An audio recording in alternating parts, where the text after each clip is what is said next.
ہر قسم کے روحانی جسمانی مسائل اور وظائف کے لیے پیر اقبال قریشی چینل کو سبسکرائب کریں۔ نحمده ونصلي ونسلم على رسوله الكريم اما بعد فاعوذ بالله من الشيطان الرجيم بسم الله الرحمن الرحيم ذلك جزاؤهم جهنم بما كفروا واتخذوا آياتي ورسلي هزوا ان الذين آمنوا وعملوا الصالحات كانت لهم جنات الفردوس نزلا خالدین فیہا لا یبغون عنہا حولا صدق اللہ العظیم۔ اگر کوئی آدمی کسی مرتبے پر کسی عہدے پر متعین ہو اور وہ چاہے کہ مجھے اس عہدے سے اس مرتبے سے زوال نہ ملے یا ہٹایا نہ جائے، یا کسی گھر میں انسان پناہ گزین ہو اور وہ گھر اس کو دیا گیا ہو رہنے کے لیے، اب اس کی خواہش ہو کہ مجھے یہاں سے نکالا نہ جائے، یا اپنا گھر بنایا اور اس گھر کو اگر بنانے کے بعد وہاں داخل ہو کر ان تینوں صورتوں میں یہ عمل کرے تو اللہ تعالیٰ اس کو اس گھر سے بھی ذلیل کر کے پست کر کے نکالے گا نہیں، یا مرتبے سے بھی زوال دے کر ہٹائے گا نہیں۔ چونکہ آج سب سے بڑا المیہ یہ ہوتا ہے کہ انسان کو کوئی نعمت مل جاتی ہے، عہدہ مل جاتا ہے پھر اس عہدے سے اسے محروم کر دیا جاتا ہے، تھوڑے عرصے بعد چھین لیا جاتا ہے، یا کوئی اسے ٹھکانہ ملتا ہے کسی ملک میں، چاہے لوگ بیرون ملک جاتے ہیں، وہاں جیسے ہی جاب لگتی ہے ایک دم نکال دیے جاتے ہیں، یا اسی طرح کسی گھر میں انسان کو گھر دیا جاتا ہے رہنے کے لیے، پھر اس سے ایک دم چھین لیا جاتا ہے۔ اور اسی طرح اپنے گھر کو بھی انسان بنانے کے بعد یہ عمل کرے تو اللہ تعالیٰ اس کو اس گھر سے زوال دے کر، ٹینشن دے کر، بیماری دے کر نکلنے پہ مجبور نہیں کرے گا۔ اب انسان کی عادت ہے کہ وہ خوب سے خوب تر کی تلاش میں رہتا ہے۔ انسان یہ چاہتا ہے کہ ابھی جو مجھے ملا ہے اس سے بھی اعلیٰ چیز ملے، ابھی جو مجھے بیٹھنے کی جگہ ملی ہے اس سے بھی اعلیٰ جگہ ملے۔ اب یہ خوب سے خوب تر کی ہرس بھی انسان کی اس عمل سے ختم ہو جائے گی۔ اللہ رب العزت نے قرآن پاک کے اندر ہمیں بہت سی چیزوں کو وضاحت کے ساتھ بیان کیا۔ اب اس آیت میں، پہلی آیت میں اللہ تعالیٰ نے جہنم والوں کا بتایا، پھر دوسری آیت میں اللہ تعالیٰ نے جہنم والوں کے ساتھ جنت والوں کا ذکر کر دیا۔ جہنم کا جب ذکر کیا تو اللہ رب العزت نے فرمایا ذالک جزاؤہم جہنم، یہ ان لوگوں کی سزا ہے، جزا ہے، بدلہ ہے دوزخ۔ کن لوگوں کا؟ اللہ نے کہا ان لوگوں کا جن کی یہ خامیاں ہیں۔ وہ خامیاں کون سی ہیں؟ بما کفروا، کہ یہ میرا انکار کرتے تھے، میری ذات کے ساتھ کفر کرتے تھے، اور واتخذوا آیاتی ورسلی ہزوا، اور میرے آیتوں کو، میرے احکامات کو اور میرے رسولوں کو مذاق بناتے تھے، یعنی میری آیتوں سے بھی مذاق کرتے تھے اور میرے نبیوں کے ساتھ بھی مذاق کرتے تھے، چاہے نبی کی زندگی میں چاہے نبی کی زندگی کے بعد۔ اب اس آیت میں واضح الفاظ میں بتا دیا کہ جو بندہ اللہ کے احکامات اور نبی کی ذات کا مذاق اڑاتا ہے وہ کبھی جنت میں نہیں جائے گا، وہ جہنم میں ہے۔ آج دیکھیے بڑی تعداد ایسی ہے، کفار بڑی تعداد میں، جو اللہ کے احکامات کا مذاق اڑا رہے ہیں۔ اس کی وجہ یہ ہے کہ اب قیامت تک قرآن کے علاوہ کوئی شریعت کی کتاب نہیں ہے۔ اب قیامت تک محمد صلی اللہ علیہ وسلم کے علاوہ کوئی نبی ایسا نہیں ہے کہ جس کی شریعت کو مان کر جنت میں جایا جا سکے۔ اب صرف حضور علیہ الصلوۃ والسلام کی ہستی ہے اور قرآن پاک ہے۔ اب یہاں دنیا کے اندر جتنے لوگ قرآن پاک کا مذاق اڑاتے ہیں یا قرآن پاک کے ساتھ نبی محمد صلی اللہ علیہ وسلم کا مذاق اڑاتے ہیں، وہ لوگ ان دو باتوں کی وجہ سے، چاہے وہ قرآن کا مذاق اڑاتے ہیں یا محمد صلی اللہ علیہ وسلم کا مذاق اڑاتے ہیں، وہ لوگ دوزخ ہی میں جائیں گے۔ اللہ نے ذالک جزاؤہم کہہ کے بتا دیا۔ پھر اس کی تفسیر لکھی، ایک اور تفسیر جو ہے کہ یہاں پر کتاب اور کس سے مراد اللہ کی ذات کے احکامات ہیں، جو اللہ نے حکم دیے، جو قرآن میں احکامات دیے، وہ جو حکم ہے، نماز کا ہے، روزے کا ہے، حج کا ہے، زکوٰۃ کا ہے، اس کے ساتھ محمد صلی اللہ علیہ وسلم کی احادیث جو نبی پاک صلی اللہ علیہ وسلم نے خود آرڈر دی یا آپ نے ارشاد فرمائی، جو قرآن کی آیتوں کے فرائض واجبات اور جو نبی علیہ الصلوۃ والسلام کی سنت اور احادیث کا مذاق اڑاتا ہے وہ بندہ بھی دوزخ ہی میں جائے گا۔ تو اس لیے آج بڑا سوچ سمجھ کے حضور علیہ الصلوۃ والسلام اور قرآن کے متعلق اور اسلام اور شریعت کے متعلق انسان کو بولنا چاہیے۔ پھر آگے اللہ رب العزت نے فرمایا ان الذین آمنوا وعملوا الصالحات، بے شک وہ لوگ جو ایمان لائے اور اعمال صالح کیے، کانت لہم جنات الفردوس نزلا، ان کے لیے ہم نے متعین کیا ہے جنت الفردوس کا کہا۔ جنات الفردوس وہ باغ ہے جو ٹھنڈا ہے، فردوس چھاؤں والا، اور اس کے اندر ان کے لیے کیا ہوگا؟ نزلا، مہمانی ہوگی، میزبان اللہ بنے گا۔ اور وسقاہم ربہم شرابا طہورا، یہ جنت الفردوس میں اللہ رب العزت اپنے ہاتھ سے جام پلائے گا جنتیوں کو۔ یہ اللہ رب العزت نے خود فرمایا، ساقی خود بن جائے گا۔ اور اس لیے نبی صلی اللہ علیہ وسلم نے فرمایا حدیث پاک میں کہ جب بھی اللہ سے جنت مانگو تو جنت الفردوس مانگو، جنت خالی نہ مانگو۔ اللہ سے کہو یا اللہ مجھے جنت الفردوس عطا فرما۔ کیوں؟ ہمارے نبی علیہ السلام نے فرمایا جنت الفردوس وہ ہے جس کا چھت اللہ نے اپنے عرش کو رکھا ہے، اور جس کے اندر مقام محمود ہے،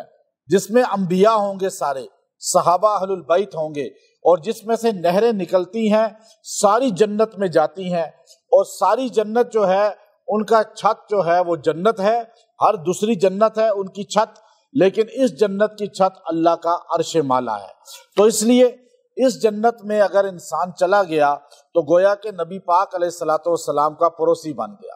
اب آپ یہ دیکھیے کہ یہاں اللہ نے فرمایا کہ میں ان کی مہمان نوازی کروں گا، نزولا، وہ میرے مہمان بن جائیں گے۔ اب جو مانگیں گے ملے گا، جو چاہیں گے ان کی خواہش پوری ہوگی، کیونکہ مہمان جو ہے وہ جو چاہتا ہے میزبان پوری کرتا ہے۔ یہ رولز ہے دنیا کے، اللہ کا رول تو اس سے زیادہ احسن ہے۔ پھر اللہ رب العزت نے فرمایا کہ خالدین فیہا، ایک تو ہوتا ہے جنت میں داخل ہوا، اب دنیا میں تو یہ ہے کہ آپ کسی شہر میں داخل ہوئے ایک دن وہاں سے نکلنا ہوتا ہے، کسی گھر میں داخل ہوئے ایک دن وہ گھر چھوڑنا ہوتا ہے۔ ابھی اتنے بڑے بڑے سرکاری گھر ملتے ہیں افیسران کو، اب 22 گریڈ کا افیسر ہے لیکن اس نے ہمیشہ اس گھر میں رہنا ہوتا ہے، یا اس کی جو ہے کلاس 1 کا افیسر ہے، وہ اب 22واں گریڈ ہے، لیکن وہ اس گریڈ میں بھی ایک نہ ایک دن آفس سے نکال دیا جاتا ہے ریٹائرمنٹ کے شکل میں۔ اب جتنا چاہے بڑا وہ آدمی کیوں نہ بن جائے، اسے ریٹائر ہونا ہوتا ہے، وہ گھر چھوڑنا ہوتا ہے۔ اب اپنا گھر بنا لیا، اپنا بزنس کر لیا، اب تو اسے زوال نہیں آئے گا، وہ یہ سوچے نہیں، پھر بھی اسے گھر چھوڑنا ہے، پھر بھی اسے بزنس چھوڑنا ہے، یہاں تک کہ دنیا بھی چھوڑ جانا ہے۔ تو اب یہاں سے چلے جانا ہے، یہ فکر ایسی ہے جس طرح عمر گزرتی رہتی ہے بندہ پریشان ہوتا رہتا ہے۔ آپ یہ نوٹ کر لیں، جو بندہ 15-20 سال کا ہے، 25 سال کا ہے، 30 سال کا ہے، اس کو اتنی فکر یہ لاحق نہیں ہوتی، وہ ایج ہی ایسی ہے۔ لیکن جیسے ہی بندہ 40 پلس ہوتا ہے،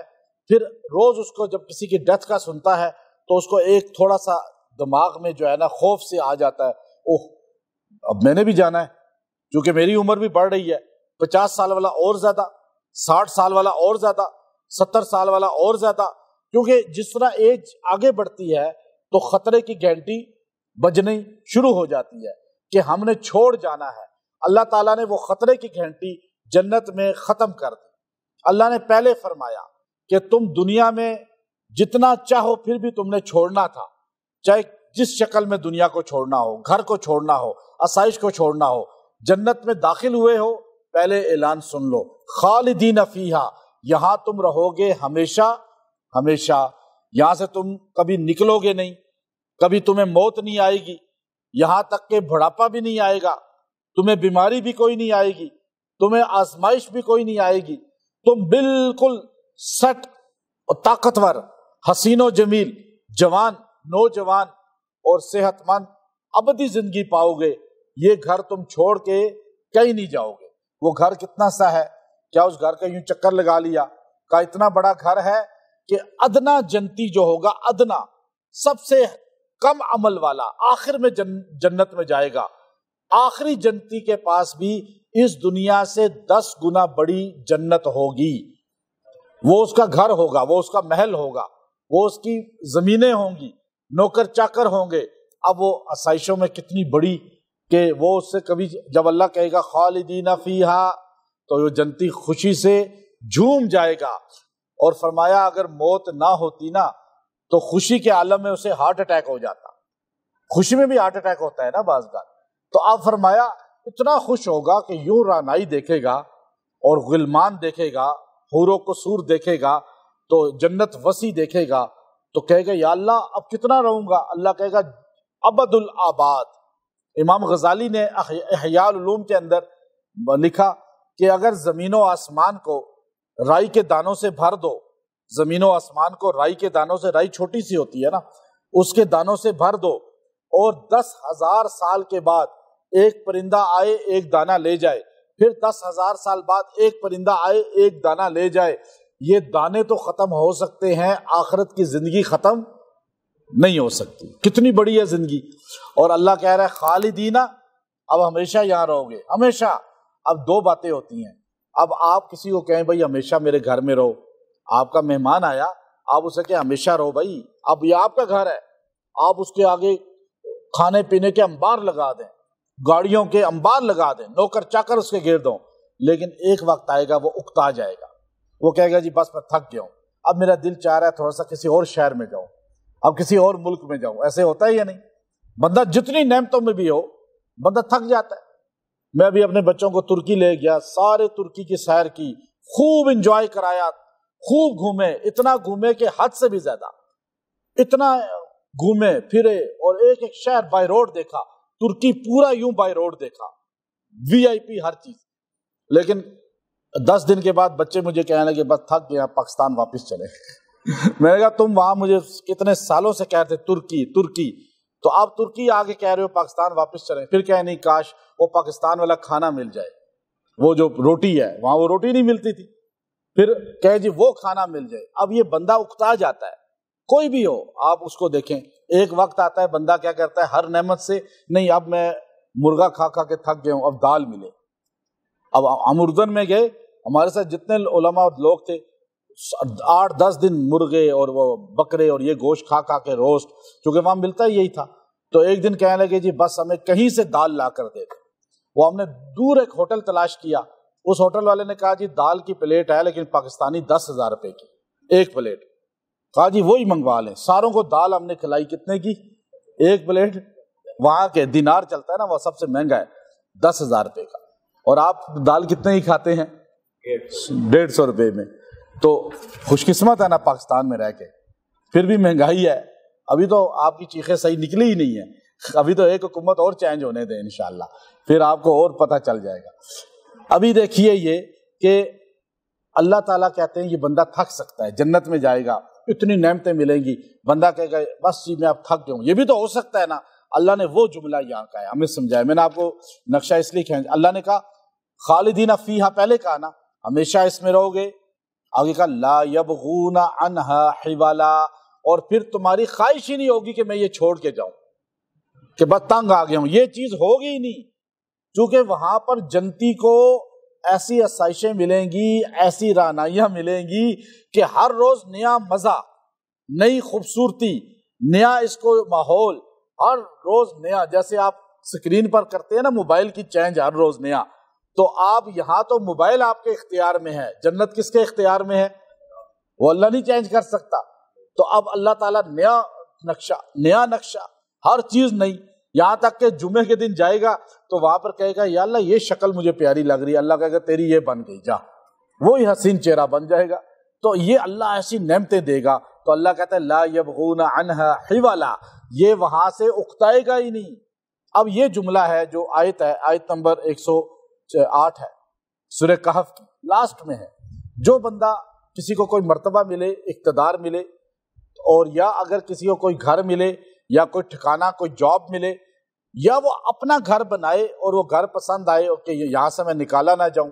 یہ مجھ پہ زوال نہ آئے، اقتدار مجھ سے چھینا نہ جائے، یہ نعمت مجھ سے سلب نہ ہو، کوئی نعمت آپ کو ملی ہے، تو اب آپ اس سارے کے دوران یہ آیت کریمہ 108 نمبر آیت سورہ کہف کی، خالدین فیہا لا یبغون عنہا حولا، یہ آپ 100 بار پڑھ کے 11 دن دعا کریں، اللہ تعالیٰ آپ کو وہ نعمت برقرار رکھے گا اور اس نعمت میں آپ کو زوال نہیں دے گا، اور آپ وہاں سے ہٹائے نہیں جائیں گے، اور جس گھر میں داخل ہو کر پڑھیں گے، دکان میں پڑھیں گے، اللہ تعالیٰ اس میں زوال دے کر آپ کو پریشان کر کے وہاں سے نکالے گا نہیں، باعث برکت بنا دے گا، اور آپ کا دل بھی مطمئن ہو جائے گا۔ اسی طرح جو ہے عورت جس کی شادی ہوتی ہے، وہ نئے گھر میں جاتی ہے، مرد اس کو نئے گھر میں لاتا ہے، تو دونوں اگر اس کو 100 بار 3 دن پڑھ لیں تو دونوں کو یہ ملنا، یہ شادی ہونا اور یہ نیا گھر آباد ہونا، اس میں برکت اللہ دے گا کہ زوال اور توڑ اور نااتفاقی اور آپس میں پریشانیاں نہیں آئیں گی، اللہ اس میں زندگی میں سکون لے آئے گا۔